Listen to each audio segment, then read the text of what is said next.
बाई वाड्यावर या हे शब्द ऐकले की आपल्याला आठवतात निळूभाऊ. धोतर, सदरा आणि कोट, त्यावर टोपी, बोलके डोळे आणि ओठांवर झुपकेदार मिशा, हे असं निळूभाऊंचं कॅरेक्टर आपल्यासमोर उभं राहतं.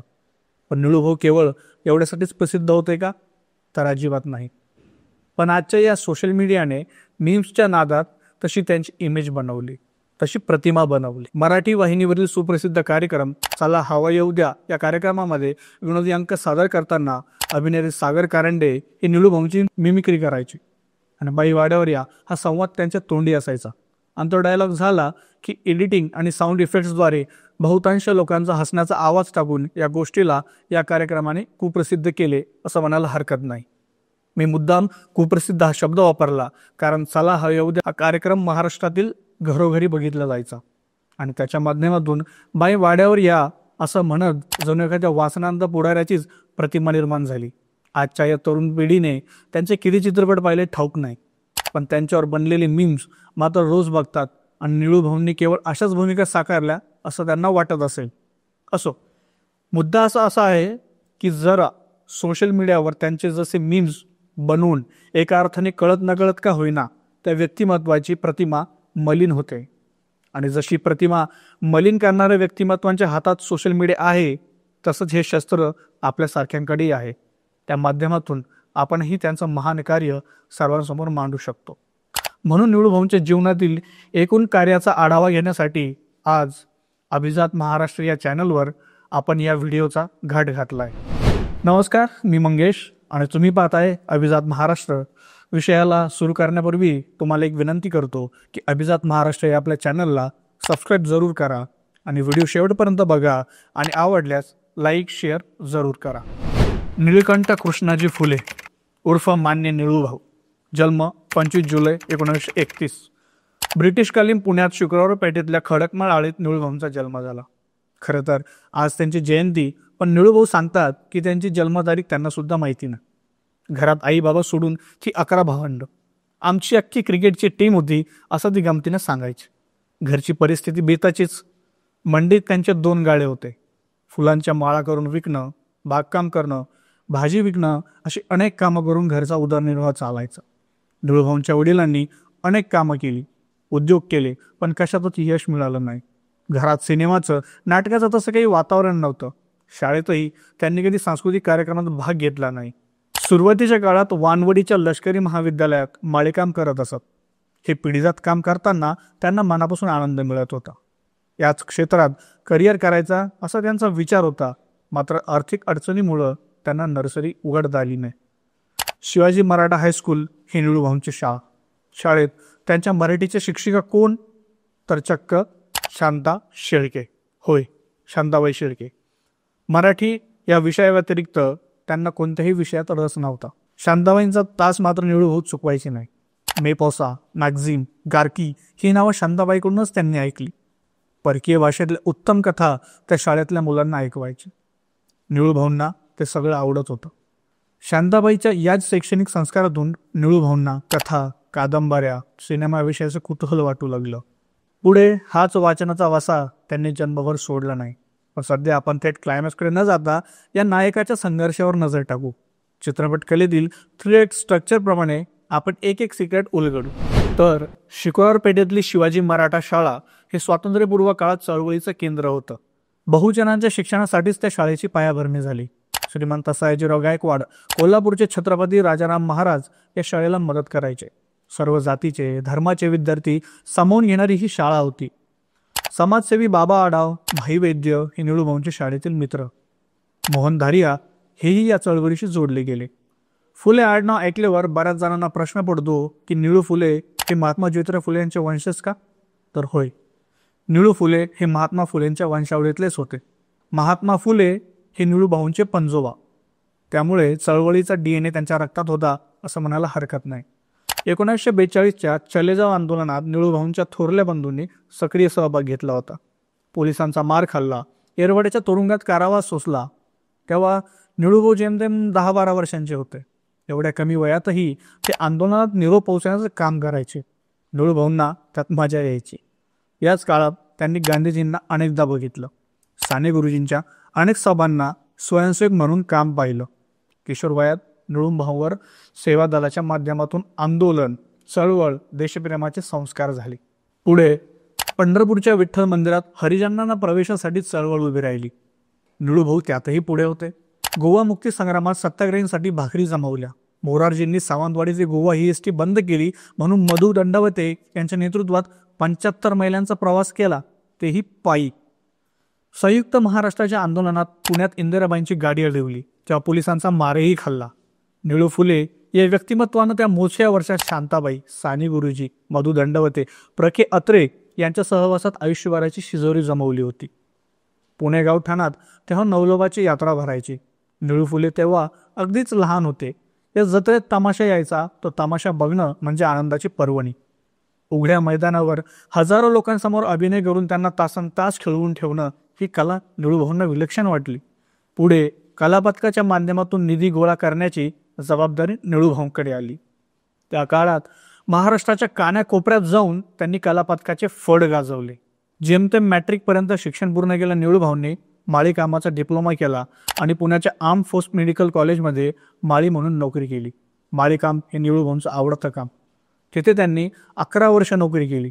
आर्म फोर्स मेडिकल कॉलेजच्या परिसरात आज जी काही मोठी झाडं असतील ती कदाचित निळूभाऊंनीच लावली असतील. देशाला स्वातंत्र्य मिळाल्यानंतर भारतातली गावं खेडी आता स्थिरावू लागली होती.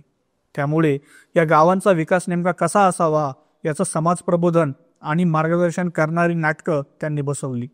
देशाला स्वातंत्र्य मिळाल्यानंतर भारतातली गावं खेडी आता स्थिरावू लागली होती.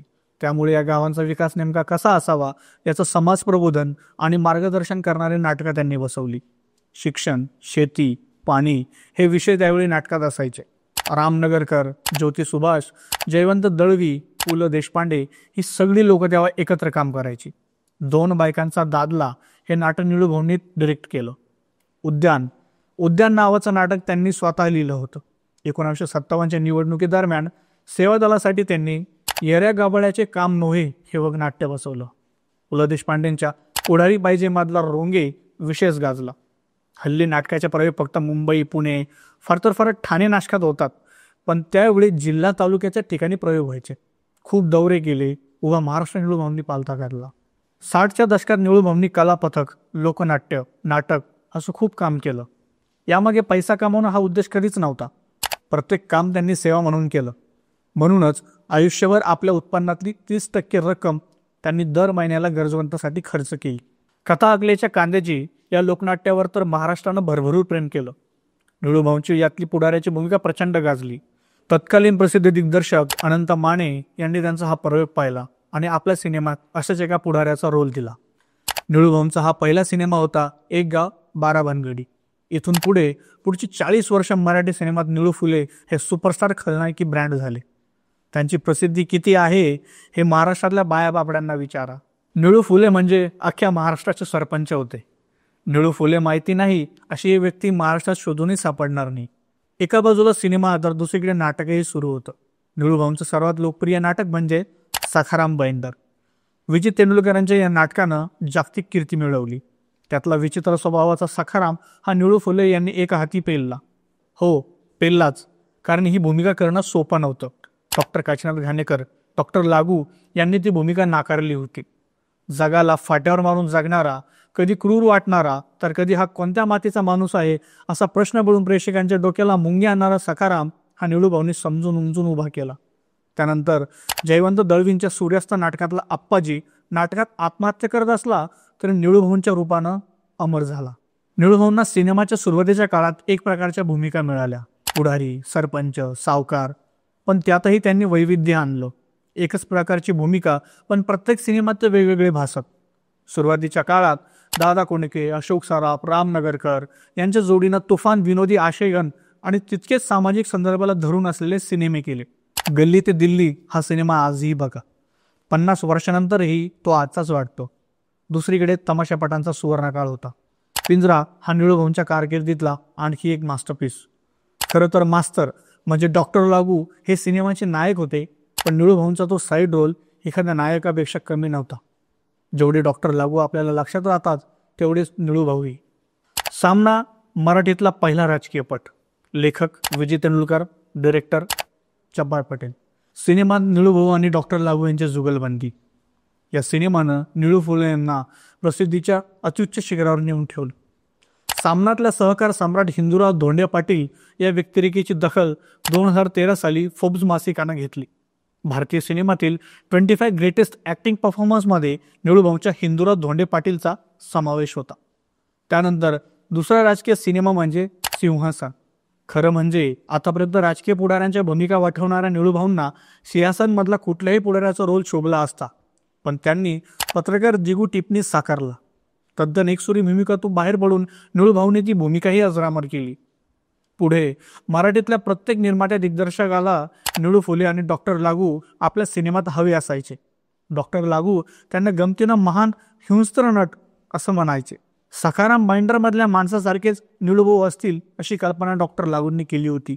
पण जसं जसं त्यांच्यासोबत काम करत गेले तेव्हा त्यांना कळलं की निळूभाऊ हे सिनेमात नाटकात दिसतात त्याच्या अगदी उलट आहे. नाटक संपल्यावर गांधीवादी डॉक्टर लागू आणि लोहियावादी निळू फुले यांच्यात तासनतास वैचारिक वाद रंगायचे. डॉक्टर लागू आणि निळूभाऊंनी अनेक सिनेमे आणि नाटकं सोबत केली. अभिनेत्री आणि दिग्दर्शिका सुषमा शिरोमणे यांनी मराठीत पहिल्यांदा स्त्रीप्रधान सिनेमाचा ट्रेंड आणला. त्यातही लागू फुले ही जोडी भिंगरी, भन्नाट भानू, मोसंबी नारंगी, फटाकडी असं सुपरहिट सिनेमे त्यांनी दिले. या सिनेमातले खलनायक होते निळू फुले. हे सिनेमे गावागावातल्या जत्रांमध्ये लागायचे. गावखेड्यातल्या लोकांनी या सिनेमांना डोक्यावर घेतलं होतं. तेव्हा निळू फुले या सिनेमातल्या पात्रावर गावखेड्यातल्या बायका अक्षरशः बोटं मोडत, शिव्या शाप देत. ही त्यांच्या अभिनयाची खरं तर पोचपावती होती. निळूभाऊ एकदा त्यांच्या कोल्हापूरच्या मित्राकडे जेवायला गेली. तेव्हा त्या मित्राच्या आईने अक्षरशः निळूभाऊंना ताटावरून उठवलं होतं. एवढा पराकोटीचा द्वेष गावाखेड्यातल्या महिला करायच्या. निळूभाऊ कधीच कोणत्या भूमिकेच्या चौकटीत अडकले नाही, हेही तितकंच खरं. जेव्हा जेव्हा स्टेरियोटाईपपणा येत गेला तेव्हा त्यांनी त्या चौकटी बाहेरचं, त्या चौकटीच्या पलीकडचं काहीतरी अस्सल करून दाखवलं. चोरीचा मामला सिनेमातला तो हातगाडी कामगार, शापित सिनेमातला दलित म्हातारा या भूमिका ते समरसून जगले.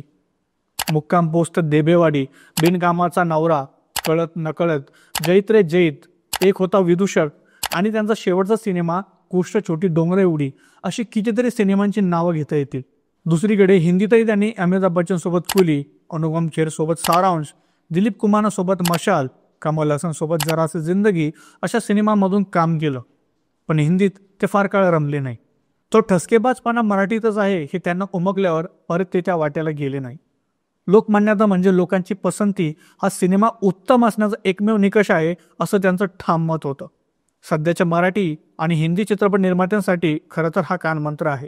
जगात कोणत्या पद्धतीचा सिनेमा येतोय त्याच्याशी आपल्याला स्पर्धा करावी लागेल तरच मराठी सिनेमा पुढे जाईल असं ते सांगायचे. ज्या कलाकारांना मराठी सिनेमाला उंचीवर नेऊन ठेवलं ते निळूभाऊ एक नट म्हणून तर मोठे होतेच, पण माणूस म्हणून त्यांचं कार्य अफाट होतं.